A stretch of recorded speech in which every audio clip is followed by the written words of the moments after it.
Alright guys, new change of scenery for this video. I'm going to be doing a quick test run 3S on the test run.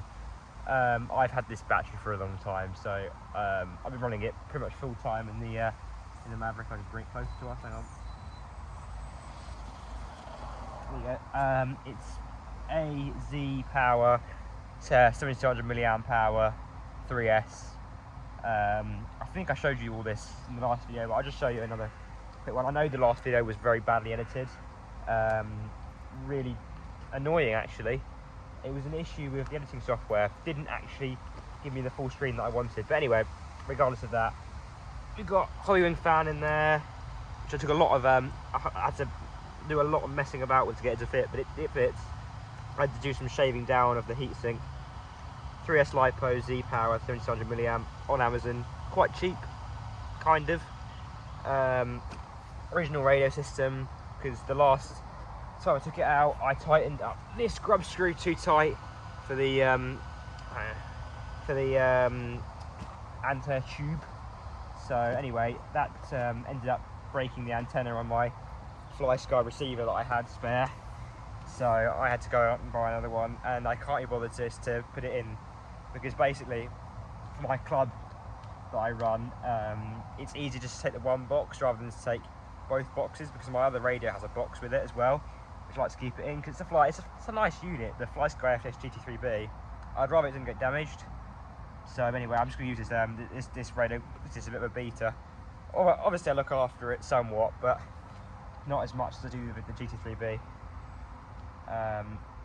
Anyway, let's have a little go, shall we?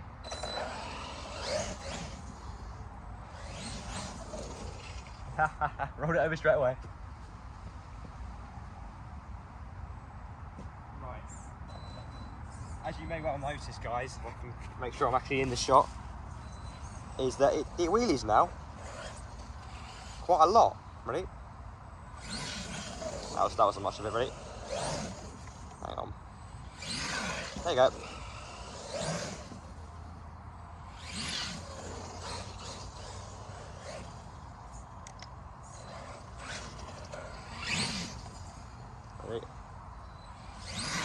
There you go.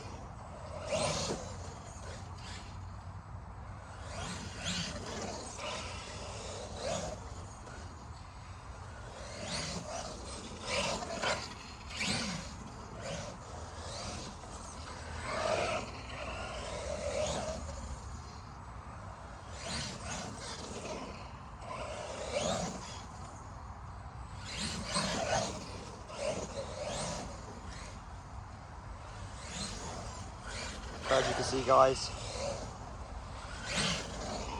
it's pretty quick. This space isn't quite as ideal, but I can't really use the space I normally use because of my parents are situated over there at the moment, so it's not quite ideal, but it's the back of my lawn, so I haven't got much room to really open it up. If I would with a field or something, even on that other bit of lawn, it's still not as good. Yeah, there you go. I don't know whether you guys can see that. I'll bring it up to the camera. This is how much it blows its tyres. A lot. It's quite a lot. Quite a lot. It's quite scary, actually. It really is quite scary. Although it's starting to cog a little bit and get a bit funky with me on the power, so I reckon it's getting a bit hot. Yeah, it's getting quite hot. I have been running it for a good 20 minutes beforehand, so it's getting hot. Regardless of the fan, it's still going to get hot. Anyway, good question for you guys. This was bought about 2 months ago, something like that. I've heard that they include HD axles and HD bits and bobs of the newer models. When was that included? In the comments below, when was that included?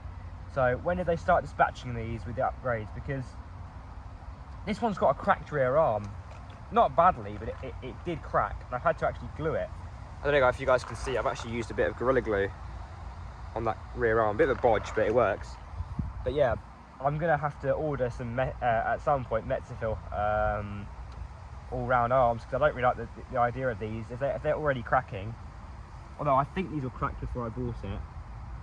But yeah, I don't like the idea of these ones. I think these might have to be replaced. So, but anyway, the drive shaft and drive line generally is really good. So yeah, I don't know guys. I don't really know. I don't really know my Mavericks very well, really. All I know is this one's an absolute tank. So apparently the Maverick Quantum isn't very highly rated. The Flux edition, it's not very strong. That's all I've heard. I think it suffers from the problems this one has, and worse. Underpowered electronics, etc. So yeah. Anyway, quick overview on what I've done while we let this thing cool, because I think I should be re-letting this thing cool off. So, and what I'd like to do as well. I'll mention that as well. So whether you guys can see this or not, I don't know if you can, but I'll hold it up like that. Turn that off a second. So this is the Plus edition with the Hobbywing style, or Hobbywing. I think it is just a genuine Hobbywing speed controller here with a Maverick name on it, and the Flux brushless motor. Shut my gear mesh a minute. That's good. Yeah, so I've done a Metal Gear E-tronic servo. I'll bring you guys a bit closer, actually, might be a little bit better. I've got a Metal Gear E-tronic servo right there. Has 20.8 kg. I've got a Hobbywing fan. I've got a 100 amp ESC, and I've got sorted out the recenter diff with 100k, CST oil, standard radio system, 3S lipo, Gorilla Tape body shell, and a glued front tyre. That's pretty much all I've done with this one. Oh yeah, let's say 728 shock oil. Oh yeah, I've said it now. 728 shock oil as well, all round, and that's quite good actually. And I haven't experienced, although I'm not a really hard basher, but I haven't experienced any issues with the stock shafts bending. If you can see that in there, apparently these bend. Although I'm not sure, this one might include the stronger shock shafts. I'm not sure because it's quite a new one. But yeah, that's all I can say really, guys. Other than that, sorry about last video being a bit of a failure. Hopefully this makes up for it, and I'll see you guys in the next one. Peace.